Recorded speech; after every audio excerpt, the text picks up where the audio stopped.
আপকি আদালতে স্বামী রামদেবের উপরে অভিযোগ হলো যে উনি চরম ক্ষমতার সান্নিধ্যে থাকতে চান। স্বামীজি, যে সাংবাদিকরা দেখা করে, মিডিয়ার লোকের আপনার সাথে দেখা করে, তারা বলে যে আরোগ্যের, যোগের, আয়ুর্বেদের কথা আপনি কম বলেন, রাজনীতির কথা বেশি বলেন।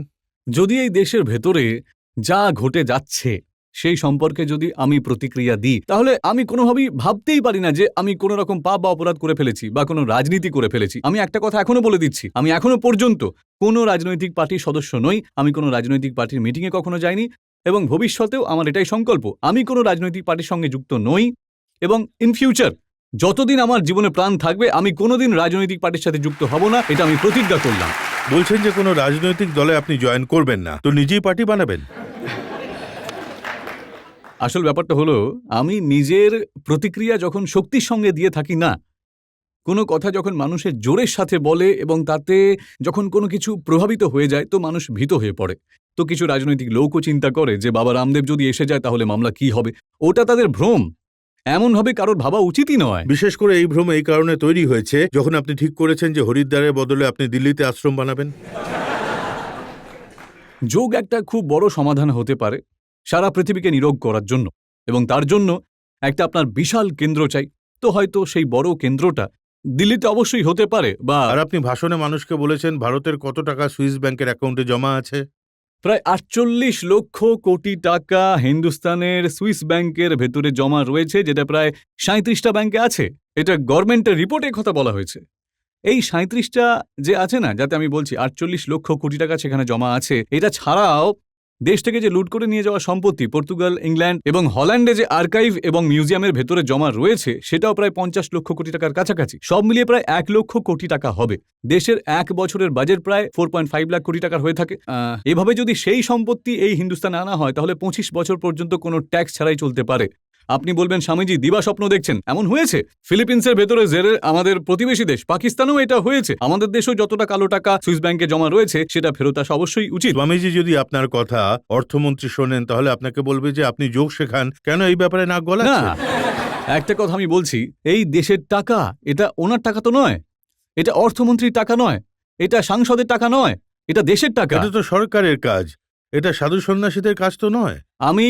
আমি একটা কথা বলছি, আমি সন্ন্যাসী হওয়ার আগে কিন্তু একজন ভারতীয়, এবং ভারতীয় হয়ে ভারতের কথা বলা ভুল নয়। ভারতীয় হয়ে ভারতের হিতের কথা বলা পাপ বা অপরাধ নয়, রাজনীতি করাও নয়, ওদের বলা উচিত। ধার তো আমাদের ওপরেও আছে, আপনার ওপরেও রজতজি। ১৮,০০০ টাকা কমপক্ষে ধার আছে এই দেশের ভেতরে। প্রায় ১৮, ১২ প্লাস ৬, দেশ আর বিদেশি সব মিলিয়ে ১৮ লক্ষ কোটি টাকার ধার রয়েছে, বুঝতে পেরেছেন? এবং এই টাকা যদি হিন্দুস্তানে ফেরত না আসে, ইন্ডিয়ান গভর্নমেন্টকে শুধু একটা কাজ করতে হবে, একটা প্রস্তাব পাস করাতে হবে এবং ইউএনএ তে পাঠাতে হবে, এবং ইউএনএ থ্রু সুইস গভর্নমেন্টে যাবে, সেখান থেকে এই টাকা হিন্দুস্তানে ফেরত এসে যাবে। তো এটা কি দেশের জন্য ভালো হবে না? এসব কথা শুনে তো মনে হয় যে আপনি প্রধানমন্ত্রী হতে চান। না, আমি প্রধানমন্ত্রী হতে চাই না, না কোনো অর্থমন্ত্রী হতে চাই।